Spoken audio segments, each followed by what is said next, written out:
I'm gonna be relatively quick. Just want to first of all thank you all for showing up this morning on such a short notice. I was a little caught off guard on the news of last night. Not necessarily surprised, but a little caught off guard. But I wanted to just come this morning, not necessarily to get through all the legalese of the governor's most recent filing in court, but just to reassure Tulsans that what you will find in there, particularly in some of the court filings, but also in the statements by the governor, are inaccurate would be the nicest way to describe it. I think a more direct way would be it is riddled with just lies. The notion that there's been any time where we have not enforced the law in this city is false, it's incorrect, it's an outright lie. The governor knows that. Governor does not care about that. The fact is, just give you maybe a couple of examples of that, and I don't know if there was any case that was cited where the governor can point to where we didn't enforce the law at any point in time.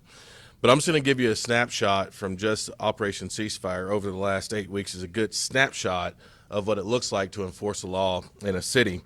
In just the last 8 weeks, 88 felony arrests, 129 misdemeanor arrests. We've seized 157 firearms out of folks who have been noted dangerous to this community. We've had over 4,000 citizen contacts over that time, 22 uses of force, and only one complaint. I say all that to say as a snapshot, not only are we enforcing the law, but we're doing it in the most responsible ways possible, and we're getting dangerous people off the streets every day, no matter who they are, what citizen of what nation they might be, or if they're non-native. That has not mattered throughout this entire time. Additionally, from a fact-based standpoint, crime is down this year in our mid-year report from last year when the policy of the city was a little bit different. So it is hard for anybody to argue that this community is less safe. And so the city continues to enforce the laws of the city, of the state, and of this country. We're never not going to do that. And that's been where we've been. And I think the numbers would support that. On the other hand, you all might, since we're talking about not enforcing the state's laws in an area, you may have remembered the governor pulling the Oklahoma Highway Patrol out of the city of Tulsa. And so what I think is interesting is that if he were to maybe more accurately file documentation or lawsuit based on who's not enforcing the law in Tulsa, he should probably replace Mayor Monroe Nichols with Governor Kevin Stitt. And that is the reality. And we've been really clear, even with the governor's disinterest in making sure that he is doing his part to make the city safe, that we'll pick up the slack. So not only are we doing the job of the city, we're also now doing the job of the state. And we're doing it with partners around the table who are in this community to help us make it happen. I think if you look at the numbers, we're as safe now as we've ever been. We're going to continue to make progress. We're going to continue to make progress with our partners. And in a short bit of time, I imagine we'll have a new governor that might be a little more interested in working with the cities in this state to make life better for people all across this great state of ours. I'd also add just additional context. In addition to the OHP being pulled out of the city, when I was in the legislature, you all may or may not remember, and again, you can go back and look at news articles and news reports and everything. You don't have to take my word for it. The governor also vetoed legislation that would have increased retirement benefits for those who have served in law enforcement. And so I'm just having a hard time accepting the criticism from somebody who's shown he's been disinterested in doing what's right by citizens of Tulsa, someone who's been disinterested in doing right by folks who have worn the uniform and worn a badge, and doing right, and somebody who's been so disinterested in just following the law. The governor has not been successful, as best I can tell, in one significant case as related to Indian country. I don't know if that is because his politics is driving that way or because he's getting bad legal advice. I don't know the reason that is, but he is not an example to follow when it comes to public safety or it comes to relations with Indian country. and in fact, probably relationships with anybody who might disagree with him. This is a big, diverse city. We got to work on a bunch of different perspectives, and we got to do it together. So whether it is the work that we're doing in homelessness, in education, in economic development, the public safety work we're doing it with everybody who's a true partner in this community. And it's unfortunate that we don't have a governor of the state who chooses to be a partner. So with that, I'll answer any questions you guys have. Yep. Good morning. Any word, have you had direct contact with him in the last 6 months since he's kind of been in office? Yeah, look, I went to, the governor had a conversation about this early in the legislative session, went up to Oklahoma City. We disagreed on this particular issue, but I went to him. The governor did not come to me when it came to taking OHP out of Tulsa. He's not come to me about this deal. Since then, one of us behaves like an adult and is willing to have a conversation about something that is in accordance with the Constitution of the United States of America and the courts here in the state of Oklahoma. The other one of us decides to handle things a little bit differently by throwing, political grenades that are pretty flimsy from a legal standpoint. One of us has only been in his job for 8 months. The other's been in his job for 7 years. And it would be hard to imagine which one is which based on the behavior of good old Kevin. Have you already talked to, or do you plan to have discussions with the tribal nations in the area about what kind of the next steps for this are? The next steps we're going to continue. We have a working group that's been established. The first meeting was yesterday to work through some of the technical challenges. Look, the agreement that we have been working on with the Creek Nation is one that has a ton of technical challenges in it, and we've got to work through those, and we're continuing to work through those. I've not talked to him about this in particular because we talk often as we're working through things that we're all concerned about. Everybody around the table is concerned about public safety. Everybody around the table knows that we have to get it right. Everybody around the table knows that we have to get it right in a very kind of logistically challenging setting. I mean, we're the largest city in the country that's all Indian reservation, so we got to figure out that's not easy. But we stay in constant communication. Again, I couldn't be any more sure that we're on the right path.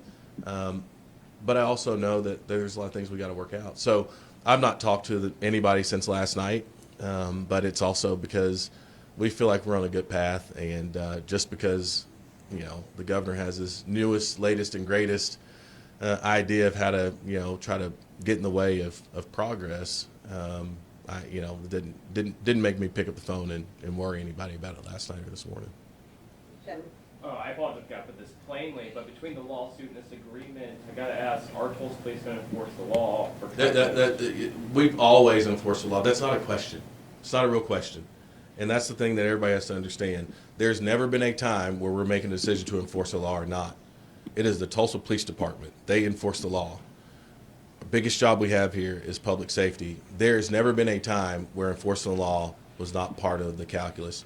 That's been the Creek Nation, the Cherokee Nation.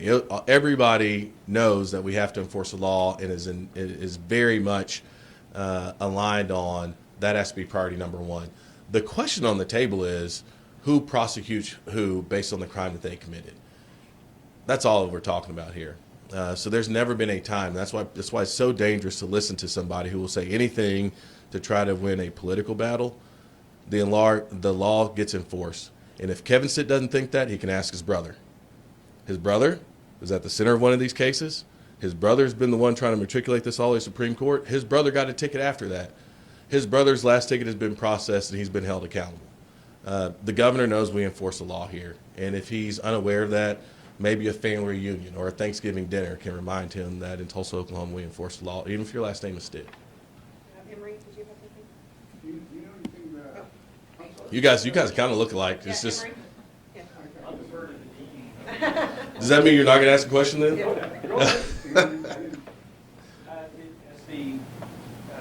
You've not talked to the governor at all about this since this settlement came about, is that correct? That is true. Is there any indication or any pathway you think for the governor to do anything more aggressive than file a lawsuit in the Supreme Court? I'm sure if he had options, he would try to do something. Again, like what everybody needs to understand, the governor's battle with tribal nations goes back long before I was mayor. This is a continuation of a political battle that he just can't get past. It started with compacts, so it started about money. Now it's about this. That's not my deal. My deal is making sure we're doing whatever we can to make sure that this city is safe. When I got elected, we were sitting on, I think it's 400 cases, about 100 defendants that we were waiting for the courts to decide who gets to prosecute them. I don't think that made us any safer. We essentially we're in a state of limbo. We're breaking that up now, and now people are being prosecuted no matter who you are. So if you get pulled over, you commit a crime, you do all those things, you're going to be held accountable in Tulsa. And then who prosecutes you is the only question at hand. And so we are enforcing the state's laws. We are enforcing our city ordinances, and we're enforcing the laws of this country, while also enforcing the laws of Indian country. And those laws, if you went back and looked, they're all the same. And where there are gaps, we're working through those gaps. And that's the work we're doing right now. So if he could do something more aggressive, I'm sure that he would. For me, again, so everybody listening understands, Supreme Court opinion, Oklahoma Court of Criminal Appeals, I believe, opinion on this deal. We didn't make this up. This is the Constitution of the state and the Constitution of the United States. We didn't make this up. We're figuring out within the environment that we're in, how do we make this city safe? It's a conversation that should have happened, led by the governor, after the McGirt opinion was issued 4 or 5 years ago. We wouldn't be here right now if that weren't the case. The governor was unwilling to do it. He didn't do his job, so I'm doing his job. He decided not to do his job by taking OHP out of the city, so I'm doing his job. At every turn, we're doing his job, and the results speak for themselves. Like I said, crime is down. Our relationships with tribes is on the up and up. We got a lot of work to do, but we're doing the state's job because the governor chooses not to. And I believe that the AG's opinion will back us up on that as it relates to OHP. As I understand, we're talking just about misdemeanor cases. That's right. So do you have any information on how many cases have been referred to the Muscogee courts? And whether they've been paid? I mean, the complaint is that, well, they get referred to the tribal courts and then they're just dropped. Yeah, that's well. First of all, that's not true. I mean, there is some things. But when I talk about all the technical challenges we're having to work through, one is how do we have transparency when somebody gets sent to a particular court and what happened with that case. That's actually something that's been a part of the conversations we had, and we've gotten commitments from our tribal nations to make sure transparency is there. But I think the other thing should also be applied to our municipal court and state courts. Not everybody who goes to see the district attorney or a prosecutor goes to jail. And so I bet if you did the analysis of both, the numbers would be somewhat similar. I'm happy for us to, I think we've publicized how many cases we've actually sent out to both Cherokee and Creek Nation. I don't have that number off the top of my head. Happy to share. But I think what's important is make sure that as we're thinking about cases that are prosecuted, that we think about that also on the state side, on our side of the city. The analysis, I think, has to be both, because what's not happening is people just don't get prosecuted. I think there's an area of transparency that we need to work through about that process. But I mean, again, I guarantee if you went and did an analysis of every case that's gone to the DA, they're making decisions about who should be prosecuted in certain ways, and sometimes a prosecution doesn't happen. I think that's true in every court, and I'd be really interested in seeing an analysis of all of our courts and how that's working. And for one more question. Anything else? I was just wondering, while we have you here, if you could make a comment about the city council passing that new homeless initiative last night with new housing.